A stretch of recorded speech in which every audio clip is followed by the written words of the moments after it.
Hi, and welcome to the X22 Report. My name is Dave, and this is episode 266, and today's date is January 17th, 2014, and the title of this episode is The Government Will Now Stop Spying, and We're Not Lying This Time. And we know they are. We know that they're going to continually spy on every single person. They're going to continue to spy on the government officials.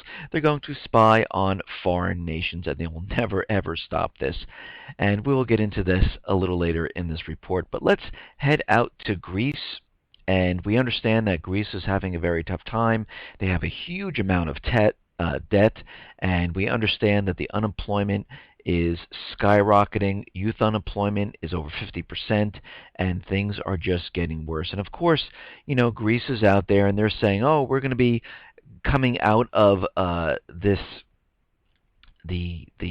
bailout program. We'll probably come out of this by next year."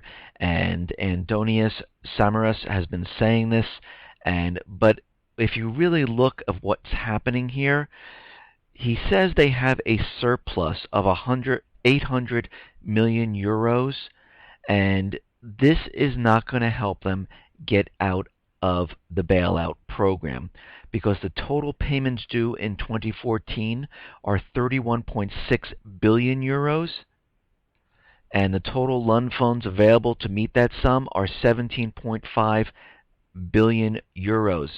And this zero point 0.8 billion euros of Greek surplus doesn't even make a dent at all. So what he's saying, he's in a dream world right now, just like every other politician out there, telling their people, giving them hope that yes, it's almost over and we're coming out of this. Even though we have 30% unemployment and 50 or 60% unemployment for the youth, nobody has work. We can't even make the interest payments on this debt. This is all a dream, and they're going to need another bailout, or they're going to need to change the terms, or they'll end up defaulting either in May or August of this year, and this is what we're going to see happen. And you have to remember, and you have to think back when they first got their first bailout. The news was out there saying, "Oh, look, we've taken care of Greece. They got the bailout. They're on the right track. That's it. They're fine." And since that time, it's gotten worse. It's gotten worse. They needed another bailout. It's gotten even worse. And here we are already where they're looking to get another bailout. And of course, it's the same with every politician. Greece is out there saying that we're going to be leaving the bailout process. The president of France is out there saying that we're in this recovery. Eurozone is out there saying we're recovering.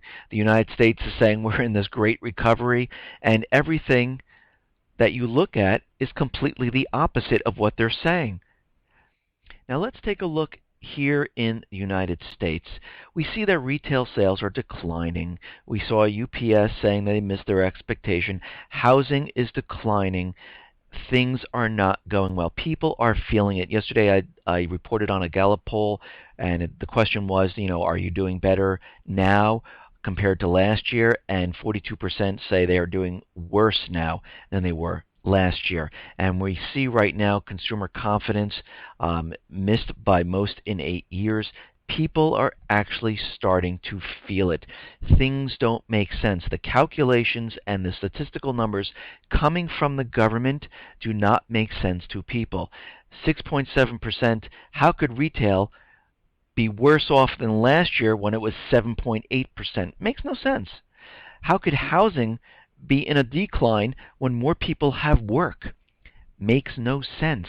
And people are actually feeling it. And of course, the government says, "Oh my God, our numbers aren't making sense anymore," and people are catching on. And what we need to do right now is make sure that people don't see what is happening. We'll change unemployment, which they have. They changed GDP, which they have. And now, of course, yesterday I said they changed inflation and how they're going to calculate it. And they're going to make inflation look like there is no inflation. But if you go to the supermarket or you buy fuel, you will see that prices are continually getting higher. And I do track the products on the site, and I noticed that milk at one store I go to, and yes, you can go to many different stores and they have all different prices, but I go to the one store and the milk right there is at $4.09. And if you look at other products have actually, they're They were reduced in size, but they keep the price the same. They're tricking everyone to make everyone believe there is no inflation. But if you really look and you go shopping, your food bill continually rises. And I hate to say it, most of the people out there are buying fuel and buying food. I'm sorry, but housekeeping, financial advice in inflation, the calculation, makes no sense to me. Okay, now we understand that the debt ceiling is coming, and it's coming in February, and we all know that the government is going to do one thing and one thing only, because they have no choice, because the revenue, the tax revenue that they are bringing in, cannot sustain the debt level that we have right now and all the programs they have running. So they need to borrow more money to keep this system going, and they will do this and continually do this until they can't anymore.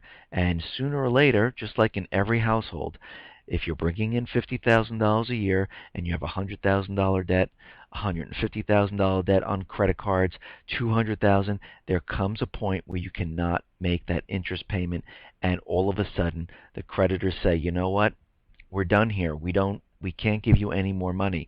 Even though the U.S. can print money, people around countries around the world are going to say, you know what, we're really losing faith in the United States here because your debt is so high you cannot come out of this. And this is when the problem really starts. Okay. Now, Mexico is launching its first trusted traveler program open to the U.S. citizens. Mexico recently launched its first trusted traveler program, and the program is designed to expedite the process for U.S. citizens to enter Mexico via major airports by providing a pre-approval process for low-risk travelers. It is a program akin to the current U.S. Customs and Border Protection global entry program designed to streamline the process of foreign visitors entering the U.S. U.S. citizens interested in the program may apply online, but this is what you'll have to do, and you'll see in a minute why this is turning into a complete tracking system of everyone that I've been talking about. You can pay online, but you have to pay a fee, of course, and complete an in-person interview at a design location. Now, the other things that you'll have to provide, you will have to provide a photo. You'll also have to take a complete biometric scan of your eyes and of your fingerprints. This is how they are getting people to hand over their biometrics for their eyes and their fingerprints. Like I said in my previous report, the United the United Arab Emirates was doing this. They were using biometrics to keep track of the people. The same thing is happening right now, but they always do it in a way that people don't realize it's happening to them, because this all feeds back into putting all your information and into a federal database to keep track of you. Remember, they're starting the Real ID, and they're trying to get all the states involved in this, and this will all filter into a federal database. You'll have your license information. Now, if you want to travel without them, patting you down and you can get on the planes quickly, all you have to do is give them your fingerprint and your eye scan, and that will go into the same exact database to track you. This will also help in facial recognition when they're tracking you all over the United States. This will be used for checkpoints within the United States, and it will be used to track every single person. Now, we understand that Obama was out there today and he was talking about the NSA spying and how they're going to rein it in, and he was going on and on and on and how great the NSA is, and he brought up Edward Snowden, and he's saying, the sensational way in which these disclosures have come out has often shed more heat than light, and he was talking about Edward Snowden when he said this, while revealing methods to our adversaries that could impact our operations in ways that we may not fully understand for years to come.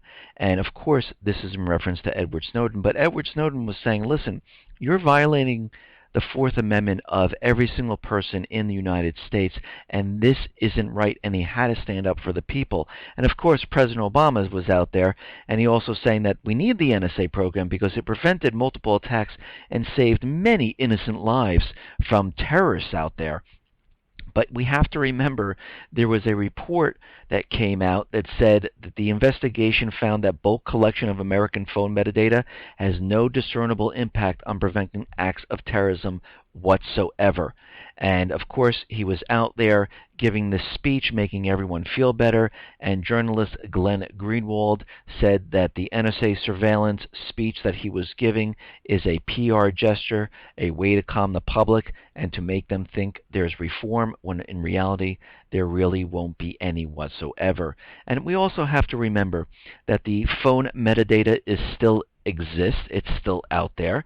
It will be kept, at least in the short term, by the government until Congress figures out what to do with it.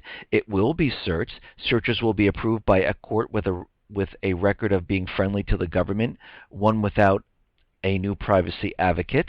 National security letters can still be issued by the FBI without a court order. Much of this activity will remain secret. And of course, every time they don't want to tell you about something, they always say it's because of national security reasons. Now, they are going to use the Pfizer court to get around a lot of this stuff, and they're not going to change anything. They're going to keep everything in place, and they will continually spy on every single American. Why? Because they need to. They will not stop spying. This, again, if we look at the actions of President Obama, not what he says, but what he does, it is always the opposite of what he says. Okay, let's move on here. Now, we understand what happened in Syria. We understand that the chemical weapons did not come from Assad. This has been proven over and over again. We understand that the government lied. And again, we have to go back to that incident. The Syrian government and Russia invited the chemical inspectors into the country a day before the attack. And we have to say, why would they invite the UN chemical inspectors? Because they were inspecting another chemical attack that happened to prove that Assad wasn't responsible for this. They were there, and then all of a sudden a chemical attack occurred. And of course, the president was out there saying that they crossed a red line, and again, they couldn't provide any type of proof whatsoever. And the head of the UN weapons inspector said that the American case for the Syrian government firing chemical weapons was weak because the rockets can only go 2 miles, but government-held territory is much further away. A team of security and arms experts meeting this week in Washington to discuss the matter has concluded that the range of the rocket that delivered sarin in the largest attack that night was too short for the device to have been fired from the Syrian government position where the Obama administration insists they originated.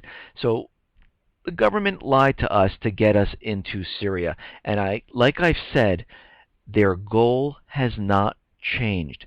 Their tactics will change to reach the goal that they always want to reach. They want to reach the goal of replacing Assad in government. Their goal is to put the U.S. dollar as the reserve currency into Syria and Iran and replace those governments. That is the goal, to keep the dollar propped up. And this goes on to say that these missiles weren't capable of flying 6 miles from the center of Syrian government-controlled part of Damascus to the point of impact in the suburbs, or even the 3.6 miles from the edge of government-controlled ground. And they are questioning the U.S. intelligence of what they had. And again, the U.S. government never gave proof of what they were talking about.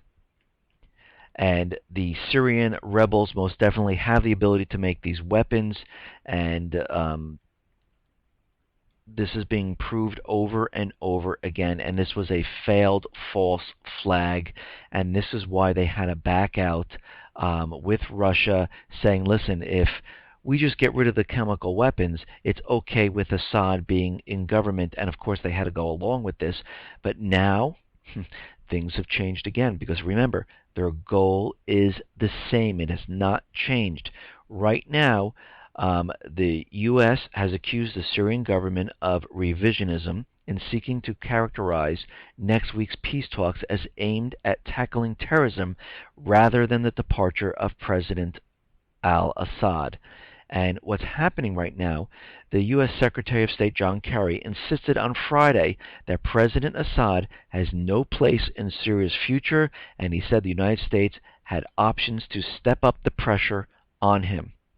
I believe as we begin to get into this process that it will become clear there is no political solution whatsoever if Assad is not discussing a transition, and if he thinks he is going to be part of the future. It is not going to happen, said John Kerry.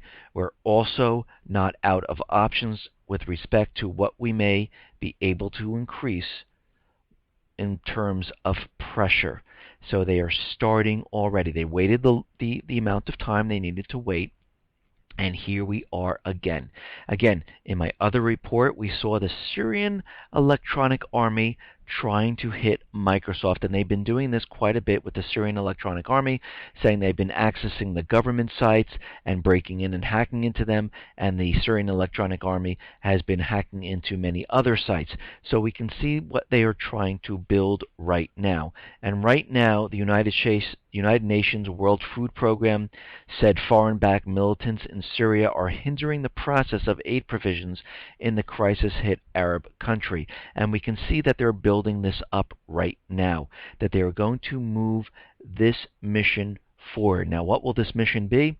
It could very well be an event here in the United States, because we have to go back to what happened during that false flag with the chemical weapons. The President, John Kerry, the Obama administration realized that this is not going well. The UK didn't buy it. The rest of the world wasn't buying it. So what they did was they passed the buck to Congress and said, listen, you vote on this. And then, of course, it was leaked that if Assad would get rid of their chemical weapons, the United States would go along with that. And that got the Congress and Obama off the hook.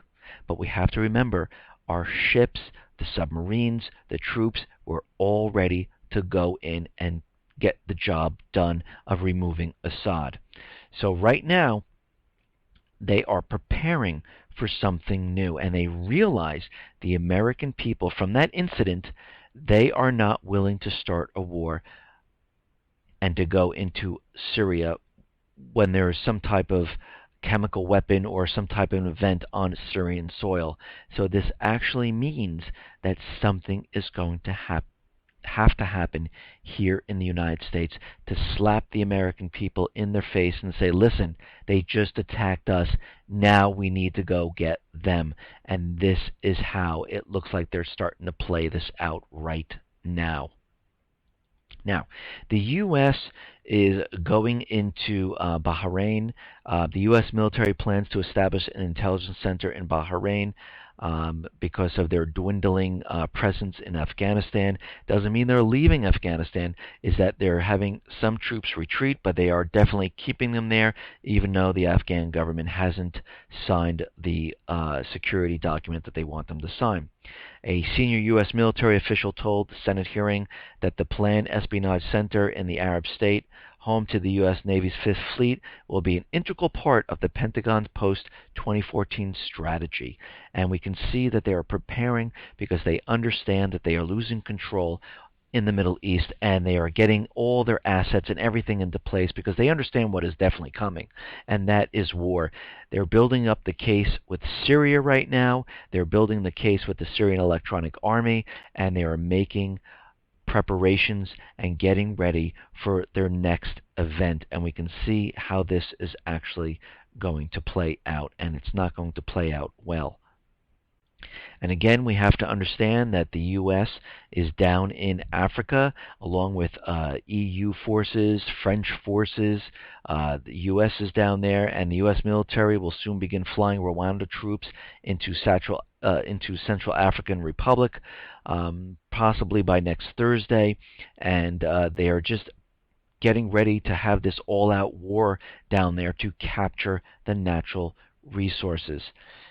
And we also have to understand that on the Pacific Asian front, we are looking at a war with China. So this is going to turn into World War III, and this is what they're prepping for. Because you have to remember, once this event occurs and we start moving into Syria and bringing our ships back there, Russia and China are backing Syria. This is going to be a problem, and this is why they are positioning all the military assets around the world. And right now, a U.S. commander in the Pacific is warning that the United States is losing its military air and sea dominance to China in the Asian Pacific region. Naval Admiral Samuel J. Locklear III described the power shift at the annual Surface Navy Association conference in Virginia, adding that the growing Chinese military is a risk factor for U.S. Navy ships and troops stationed in the Pacific. He went on to say, our historic dominance that most of us in this room have enjoyed is diminishing, no question about it, said Locklear. And as of right now, what's happening is the pivot to Asia, the policy moving forward due to U.S. security concerns regarding China, North Korea, and Russia, well, they're starting to push this forward even further. Signs of a bigger U.S. military presence in the Asia-Pacific region has been increasingly evident in 2014. And what we are seeing right now, on January 14th, the U.S. Navy announced Asia-Pacific rebalancing to Asia. The USS Theodore Roosevelt was being relocated to the Pacific port of San Diego. The Nimitz-class aircraft carrier previously belonged to the Second Fleet on the Atlantic coast, so now they moved it to the Pacific coast to get ready to go to the Pacific region. The Navy also said the USS Ronald Reagan, part of the Third Fleet based in San Diego, was being sent to replace the USS George Washington, a forward-deployed Seventh Fleet carrier based in Japan. Of 11 total aircraft carriers and 10 that are currently available for use, 6 of them are now deployed in the Asia-Pacific region. 60% of the U.S. nuclear submarines are already stationed in the Asia-Pacific region. The United States central bankers understand what they are doing. They are going to start a war to cover up this humongous collapse across the world. And they need to create an event here in the United States to get this started. Just like they did in World War II. They needed Japan to bomb Pearl Harbor. In 9/11, they needed the building to come down so they can get into Afghanistan. We are going to see another event occur here in the United States that is going to bring down the financial institutions, it will bring down the power grid, and this will be blamed on another country, most likely Syria, it looks like, or China right now. It all depends.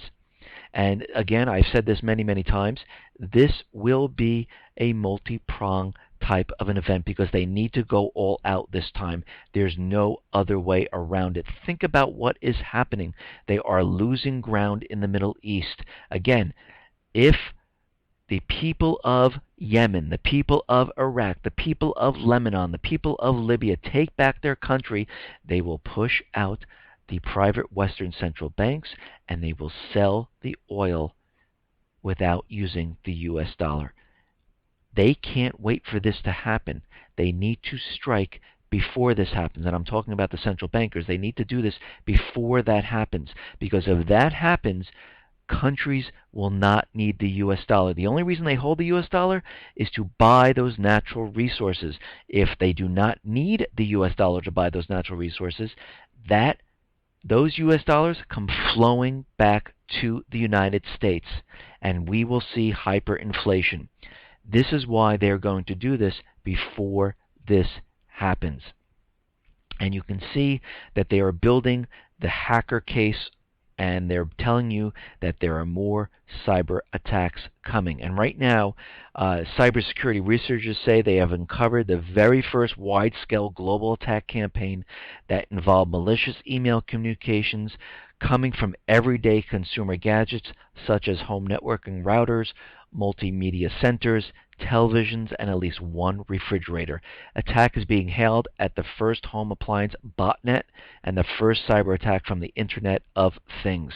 And right now, what we are seeing is that the Inspector General, State Department, saying that we are very vulnerable to hackers. The State Department, which houses hundreds of millions of cyber records containing America's Social Security numbers, birth dates, passports, repeatedly has been warned since 2011 about vulnerabilities and risks. And guess what they have done about this? Absolutely nothing. And right now, the DHS is out there cautioning retailers over Target-style breaches. The Department of Homeland Security has been alerting companies about the possibility of point-of-sale cyber attacks similar to the ones of Target and Neiman Marcus. And what's interesting about all of this is that the attack on Target, what they have uncovered is that inside the code, and of course, I don't know how much to believe about this, they are saying that there are Russian symbols and Russian language inside the malware. And this goes on to say a U.S. government classified memo has acknowledged that the Christmas cyber attack on Target was part of a much broader security breach of a number of U.S. companies. The document alleges that traces of Russian language were detected in the malware. Now, the reason why I say this looks like it was planned probably by the central bankers, U.S. government, the powers that be, is because when John Kerry met Lavrov, they traded potatoes, and no one understood why they were trading potatoes. But if you look at this closer, it has been revealed that the virus used by the international hackers to breach Target's firewall and compromise the personal data of 70 million people was dubbed by hackers, and it was called, I'm going to try to pronounce this, Kartoka, which means potato in Russian. Now, this just came out, but you saw John Kerry and Lavrov trading potatoes. It seems like they know what's going on here. It seems like that something is about to happen, and they know it. Now, there is another report out there saying that cyber attacks by China are happening on the power grid. And are they really? Or is it an internal false flag type of thing? And we understand, and this goes on to say, that China may be waging an invisible war on the United States power grid. The power grid has reportedly been under a constant state of attack by English-speaking Chinese computer experts nestled in a rather unimposed building in Shanghai. The alleged cyber attacks by the computer hackers pose a significant threat to America as the 2 million soldiers in Chinese armor ever could. Director Masood Amin believes that the power grid problems are fixable, but a major change in the culture of the utilities industry would be required. And that is not going to happen at this time.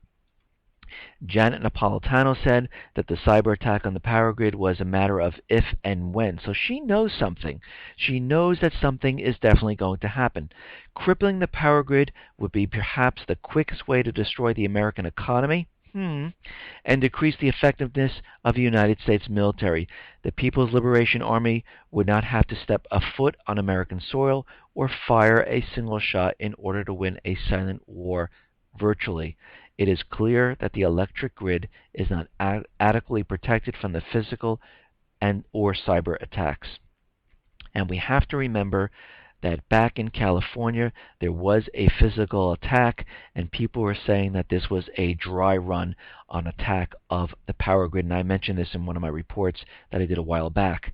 Now, they're also reading from, there's an excerpt from the Chinese president where his mission action statement of 2013 states the following. The Chinese leader went on to note threats allegedly posed by Japan over the Senkaku Islands, domestic terrorism attacks, and the enhanced United States military presence in the Asian Pacific region as reasons for the PLA to become more battle ready.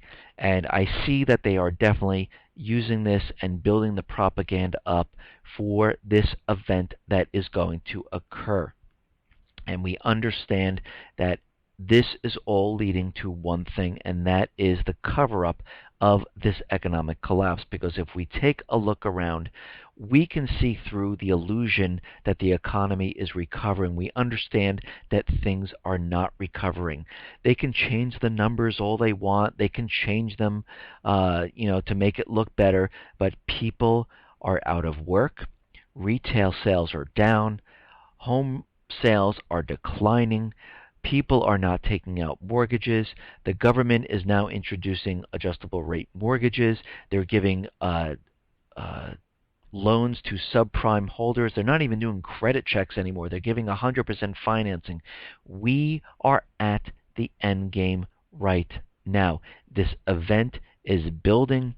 John Kerry made it clear we are going in there to replace Assad, period. This was the mission all along.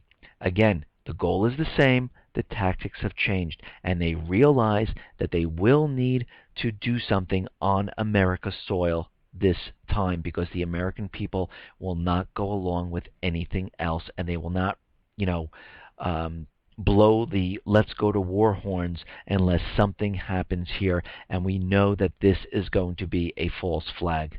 Listen, everyone, thanks a lot for listening. Be well, be safe, and especially be prepared. Thanks a lot.